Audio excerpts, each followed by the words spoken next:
केन्दुझर जिला पंडापड़ा थाना अंचल गुड़ीमाड़ पुलिस उपरकू गुड़ीमाड़ कले गोरु माफिया तीनिटी चोरा गोरु चालाण गाड़ी जाउथबा बेले खबर पाई पुलिस गाड़ी को अटकाइथिला।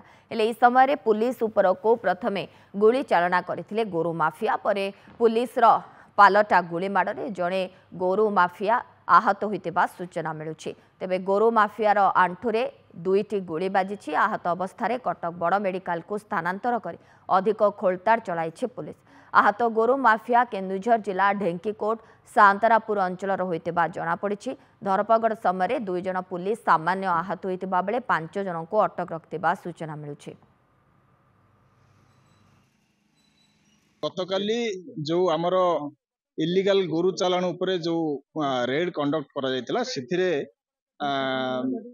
एक्यूज पर्सन जो माने इलीगल ट्रांसपोर्टेशन करथिले सेमानंकर पुलिस को जो आक्रमण करथिले और सेथिरे जो सेमाने बंदूक रे फायरिंग करथिले सेही संबंध रे पुलिस मध्य निजर जो राइट ऑफ प्राइवेट डिफेंस को एवं तांकर इलीगल जो अटैक करथिले सेमानकर प्रतिहत करिवा पई पुलिस तरफ मध्य फायरिंग हेतिला।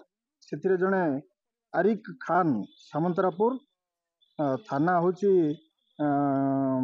हरिचंदनपुर ताकू मध्य से दुईटा गोड़ को तार बाजी गोली बाजी सी बर्तमान तार कंडीशन मध्य स्टेबल अच्छी और सी बर्तमान एससीबी मेडिकल कॉलेज रे चिकित्साधीन अच्छी। तांकर जो जबत होती दुईटी country made gun small arm pistol अच्छी से फायरिंग करथिले सेगुड़ा जबत कराई एवं 5 गोटी 4 गोटी वेहिकल को जो माने ट्रांसपोर्टेशन रे कनेक्शन रे थिले से माने व्यवहार करथिले सेगुड़ा को जबत कराई 25 गोटी कैटल मध्य जबत कराई 2 गोटी केस रजिस्ट्रेशन कराई एवं सेही केस कनेक्शन रे वर्तमान संपूर्ण भाव तदंत करा जाउची।